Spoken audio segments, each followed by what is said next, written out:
Welcome back to another video of this course. In our last video, we have inserted a record into our database using our code. So let's quickly go and verify. In our last video, we have inserted this record from our entity.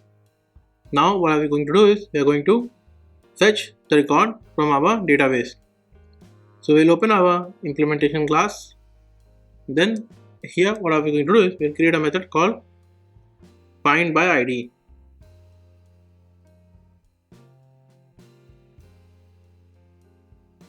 So id will accept integer, which will be a primary key, and then we'll come to our customer detail DAO implementation class, and then we'll implement this method. We'll have override, and then this will be a public method.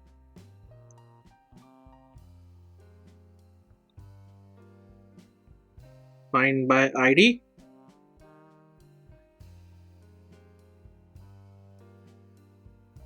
customer ID, and this will return me the customer object from the database.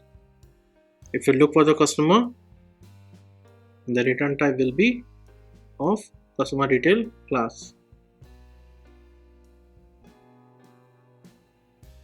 So here we are using EntityManager find method to search our customer details into our Postgres database. So now we'll come to our application class. Now here what are we going to do is we will comment this and we'll create another method which will be what? Which will be fetch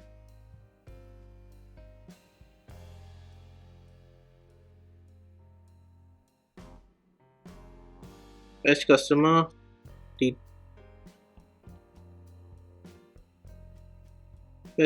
details, and what we are going to pass our customer DAO.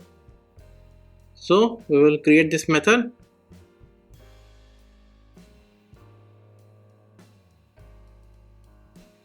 Private void fetch customer detail will accept customer detail DAO, and here we will define our search criteria. So first we are going to insert the record customer details equals to new customer detail object. So let us define our another ID.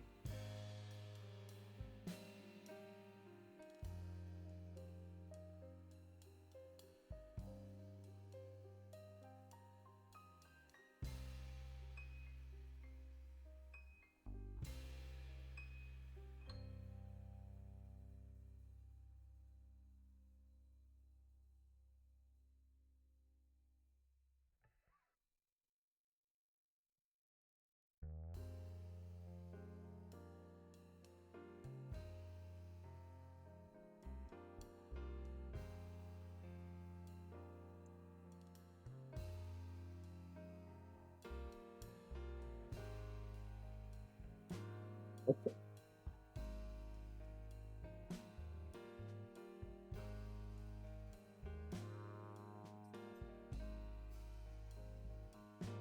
Then we are going to call our customer DAO.save method to pass our details.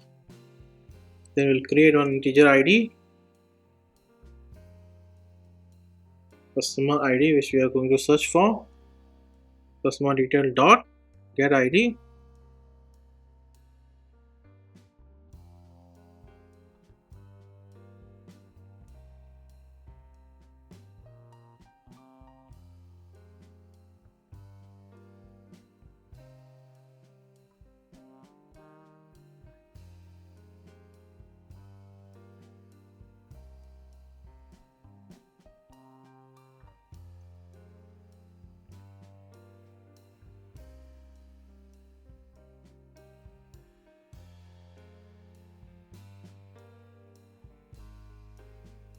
and then we'll pass our ID.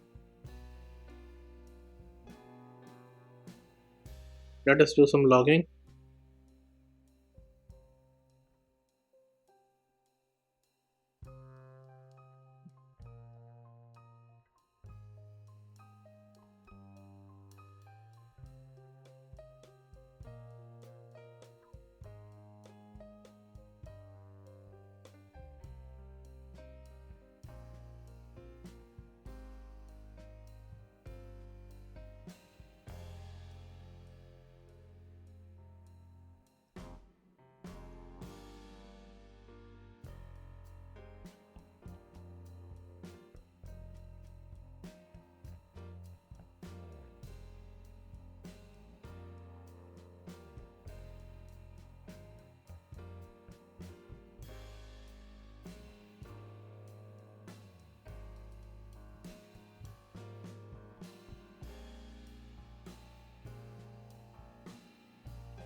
Okay, so it looks better.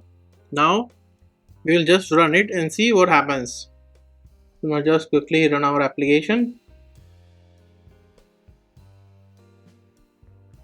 Application is running. Poll is starting.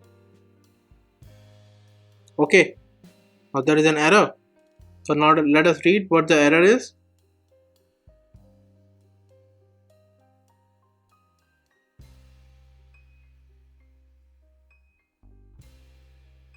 No default constructor. Okay. Instantiation exception org.hibernate. Okay. No default constructor for entity customer detail. Okay. So I know what this issue is. So this is purposely I'm creating so that you can learn. So we'll come back to our customer detail entity class. If you remember that we have created our entity class, right? And in our entity class we have our columns information, we have our customer detail constructor, parameterized constructor, we have our toString method, and we have our getter and setter. So you remember, right? And when we try to insert it, there is no issue, right? But as soon as we are doing findById or we are searching the information, right, there is an issue. It is saying no default constructor. So this issue will be fixed. Very simple thing. Okay, we'll just create a constructor, a non-parameterized constructor. Okay, why we need to add this thing in our entities? We need both the constructor, one constructor with the fields, another constructor with no argument. So this is called no R constructor. No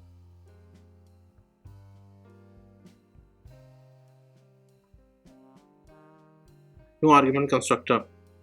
So, and this is very important question in interviewer. Many people, they learn and they just copy paste and they don't know that why this constructor is present.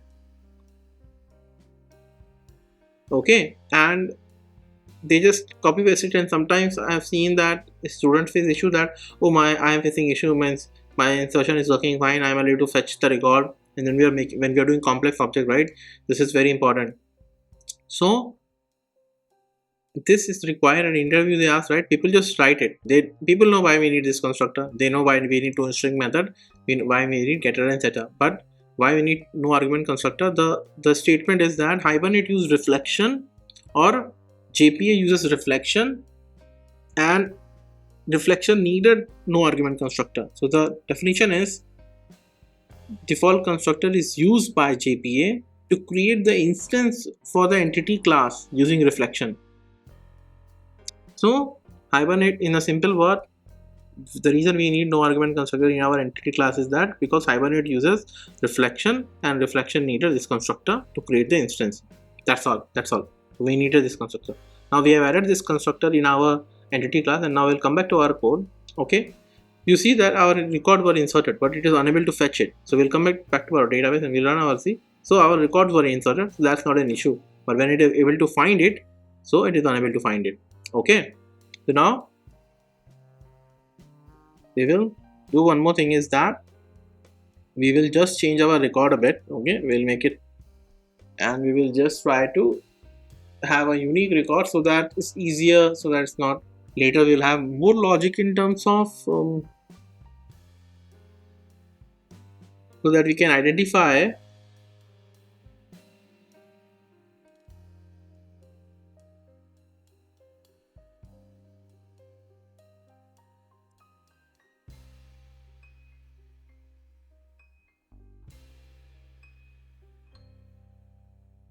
Okay, so now let us yeah, let us run it.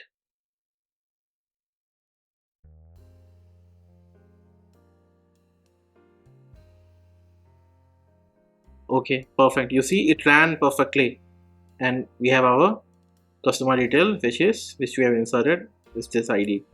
We'll come to our database. We'll verify this record. Perfect. It is working fine. So now let us do it one more time to make sure that it is working. We will just insert one more record. Which okay, and then this will be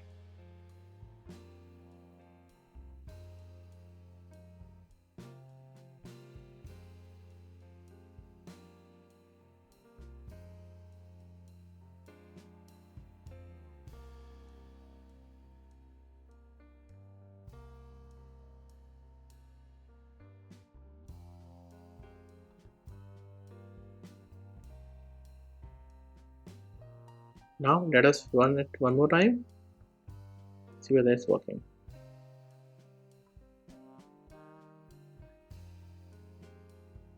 Perfect. So it is fetching correct details. Now see this ID is 102. Let's see, is this the ID? Okay, perfect. This is the record we have inserted, and this is the record which has been fetched from the database. Subscribe to my channel if you haven't subscribed. Thank you.